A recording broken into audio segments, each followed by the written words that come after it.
हमारी संस्कृति, हमारे संस्कार सदा रहें हमारे साथ। सब्सक्राइब करें तिलक। हमारे कार्यक्रम दर्शन से जुड़े सभी भक्तों को मेरा प्रणाम।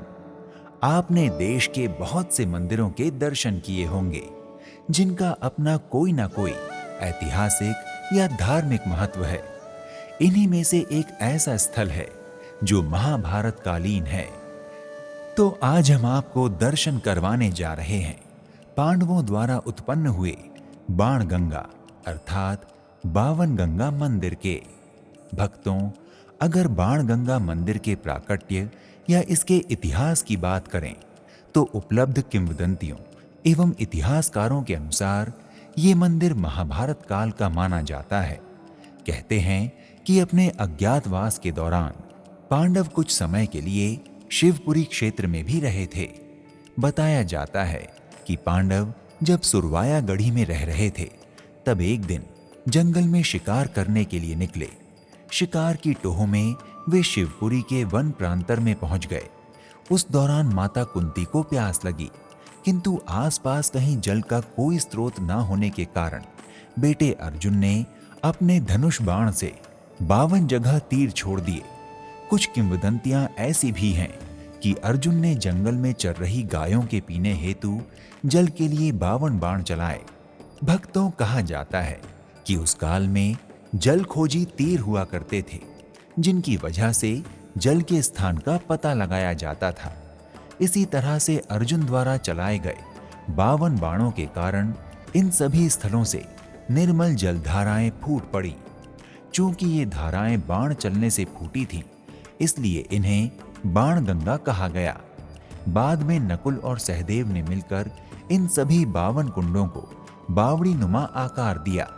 इसी आकार में शेष बचे 20 कुंड आज भी दिखाई देते हैं। हालांकि इनमें से भी अब मात्र 12 कुंड ऐसे हैं जो अपना प्राचीन स्वरूप बचाए हुए हैं। भक्तों, पांडवों द्वारा निर्मित जलकुंडों के कारण बने इस मंदिर से 3 किलोमीटर तक फैले क्षेत्र में वैसे तो 52 जलकुंड थे, किंतु उनमें से 32 कुंड लुप्त हो चुके हैं। अब अस्तित्व में 20 कुंड ही बचे हैं, जो जलराशि से तो 12 माह भरे ही रहते हैं। हर साल यहाँ मकर संक्रांति के अवसर पर मेला लगता है। इस दिन हजारों लोग कुंडों में डुबकी लगाकर पुण्य कमाते हैं।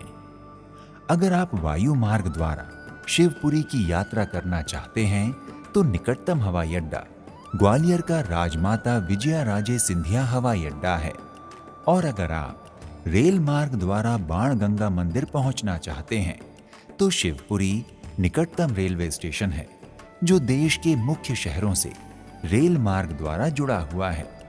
आप इन दोनों ही स्थानों पर पहुंचकर यहां से प्राइवेट या सरकारी टैक्सी व बस के माध्यम से बाणगंगा मंदिर पहुंच सकते हैं। इनके अतिरिक्त अगर आप सड़क मार्ग द्वारा शिवपुरी के बाणगंगा मंदिर की यात्रा करना चाहते हैं तो शिवपुरी मध्य प्रदेश का प्रमुख नगर होने की वजह से देश के विभिन्न शहरों से सड़क मार्ग द्वारा भली भांति जुड़ा हुआ है, जिससे आप प्राइवेट या सरकारी दोनों ही वाहनों द्वारा शिवपुरी की यात्रा कर सकते हैं। भक्तों, अगर आप शिवपुरी पहुंचकर बाणगंगा मंदिर के दर्शन करना चाहते हैं तो अपने बजट व क्षमतानुसार यात्रा का शुभारंभ कीजिए। आज के इस एपिसोड को यहीं विराम देते हैं। मिलते हैं एक नए धार्मिक स्थल की यात्रा पर। तब तक के लिए नमस्कार, प्रणाम, इति शुभम।